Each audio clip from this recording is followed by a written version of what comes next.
একটু সাইড করে দিলে বিসমিল্লাহির রহমানির রহিম।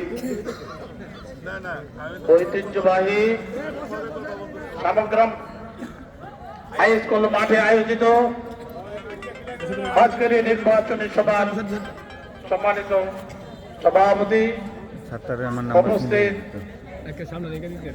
আমার সাথে আগত সম্মানিত নেতৃবৃন্দ, উপস্থিত সামগ্রাম থেকে আগত আমার শ্রদ্ধেয় মুরব্বিয়ান, উপস্থিত আমার মা বোনেরা, উপস্থিত ছাত্র যুবক ভাইয়েরা, আসসালামু আলাইকুম ওয়া রাহমাতুল্লাহি ওয়া বারাকাতুহু।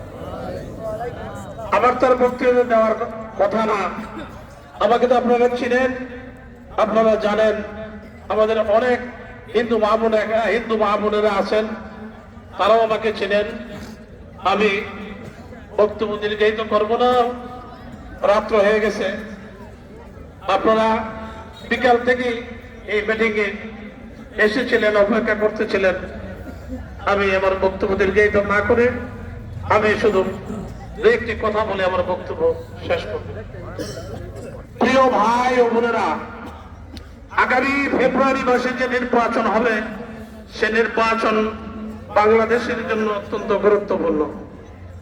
আপনারা দীর্ঘ 17 বছর আন্দোলন সংগ্রাম করেছেন একটি নির্বাচনের জন্য, আর সেই সুযোগটুকু এসেছে আগামী 12ই ফেব্রুয়ারি এদেশে একটি নির্বাচন হবে। এই নির্বাচন হবে অত্যন্ত নিরপেক্ষ, শান্তিপূর্ণ, স্বাধীনভাবে আপনারা আপনার নির্ভয়ে আপনারা আপনাদের ভোট দিতে পারবেন। আমি আপনাদের কাছে আহ্বান জানাচ্ছি, আপনারা 12 তারিখ সবাই ভোট কেন্দ্রে যাবেন এবং ভোট কেন্দ্রে যে আপনারা ধানের শীষকে ভোট দিবেন। ভোট হচ্ছে মানুষের আমানত, আপনারা সে আমানত আপনারা প্রয়োগ করবেন। প্রিয় ভাইয়ের আমার, আমি এই ইউনিয়নের রাস্তাঘাট, পাড়া, মহল্লা সবকিছু আমি চিনি।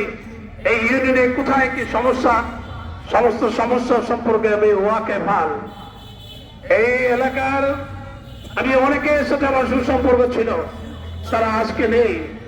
অনেকে ছিল যে আমাদের পার্শ্ববর্তী, আমাদের বিরক্তিরাগ, তিনকুড়িরাগ, কানু গাঙ্গুলি, সানু গাঙ্গুলি, আমাদের রঞ্জিত বাবু, রঞ্জিত মাস্টার, আমাদের হেডমাস্টার ছিলেন সুধীর দেবনাথ, ছিলেন এখানে আপনাদের চঞ্চলের ভাই ইয়া মাস্টার, বাচ্চারা স্কুলে মাস্টারি করতেন। অনেকের সাথে দীপক বাবু এবং আমাদের কিরত বাবু, অনেকের সাথে আমার সম্পর্ক ছিল। আজকে তারা নেই। আমি তাদের বিদায়ী আপনার মাগফিরাত কামনা করি। আপনাদের কাছে আমি আহ্বান জানাই, আমি মনে করি যে এই ইউনিয়নটা, আমার বাড়ি যে নবীনগর শ্রীরামপুর ইউনিয়নে, সেই শ্রীরামপুর ইউনিয়ন থেকে এই ইউনিয়নের আমার আপনজন বেশি। আমি সেই দাবিটুকু আপনাদের কাছে রাখছি, আপনারা আমাদেরকে ভোট কেন্দ্রে যে ভোট দিয়ে আপনারা ধানের শীষকে বিজয় লাভ করাবেন। প্রিয় ভাই আমার, আমি বক্তব্য দিব না, সবাই বক্তব্য দিয়েছেন, সবার বক্তব্য আপনারা শুনেছেন, এর মধ্যে সব কথাই এসে গেছে। আজকে একটি কথা বিভিন্ন জায়গায় শোনা যায়, ওই যে কথা বলেছেন বালু মহলের কথা। আজকে এই নদী ভাঙ্গনের ব্যাপারে আজকে অবৈধভাবে আজকে এই বালু উত্তোলনের কারণে আমাদের এই কয়েকটি ইউনিয়ন, অনেকগুলি গ্রাম বিলীন হয়ে যাচ্ছে। সামনে আরো ভাঙছে, দরাবাঙ্গা দিয়ে ভাঙছে, মানিকনগর দিয়ে ভাঙছে, চল্লাপাং দিয়ে ভাঙছে, বীরগাঁও দিয়ে ভাঙছে, বিভিন্ন। আমি ওই দিন বীরগাঁও গিয়েছিলাম নদী ভাঙ্গন দেখার জন্য। আমি প্রথমেই বলেছি যে আমি যদি সংসদ সদস্য নির্বাচিত হতে পারি, আমি প্রথমেই অবৈধ বালু উত্তোলন বন্ধ করে দেব। বালু উত্তোলনকারী, বালু লুটপাটকারী সিন্ডিকেট ভেঙে দিব। সেজন্য অনেকে মন খারাপ করে আমার বিরুদ্ধে লেগেছে, তারা নাকি বানু মহলতে কোটি কোটি টাকা এনে আমার বিরুদ্ধে খরচ করছে, কোটি কোটি টাকা এনে মানুষকে টাকা দিয়ে ভোট কেনার ষড়যন্ত্র করছে। ভাইয়েরা আমার, আপনারা সজাগ থাকবেন, সচেষ্ট থাকবেন। ষড়যন্ত্র চলছে, ষড়যন্ত্র থাকবে, ধানের শীষের বিরুদ্ধে ষড়যন্ত্র আছে। আপনাদের কাছে আহ্বান জানাতে চাই, আপনারা যারা বিকাল থেকে এখন রাত্র পর্যন্ত শীতের দিনে এখানে বসে বক্তব্য শুনছেন, আপনারা কি এই টাকার বিনিময়ে ধানের শীষ টাকার বিনিময়ে আপনাদের মূল্যবান আমানত ভোট বিক্রি করে দিবেন? আমি বিশ্বাস করি বিএনপির একটি কর্মী, বিএনপি একটি ধানের শীষের একটি ভোটার, সে লক্ষ টাকা দিয়েও তার ভোট কিনতে পারবে না, পারবে না, পারবে না। যারা মনে করেছেন আমাদের দেশের, আমাদের সাধারণ মানুষের, আমাদের সরল সহজ মানুষের ভোট টাকা দিয়ে কিনে নেবেন, তার স্বপ্নের ঘরে আছেন আপনারা। স্বপ্নে আপনারা ভেবুন, কারণ এদেশের মানুষ টাকা দিয়ে ভোট কেনে না। প্রিয় ভাইয়ের আমার, আমি একটা কথা আপনাদের জিজ্ঞেস করতে চাই যে আমাদের প্রিয় নেতা শহীদ প্রেসিডেন্ট জিয়াউর রহমানের প্রতীক কি ছিল? বাংলাদেশের সবচেয়ে জনপ্রিয় নেত্রী, বাংলাদেশের 3 বারের প্রধানমন্ত্রী দেশনেত্রী বেগম খালেদা জিয়ার প্রতীক কি ছিল? আমাদের প্রিয় নেতা জনাব তারেক রহমানের প্রতীক কি ছিল?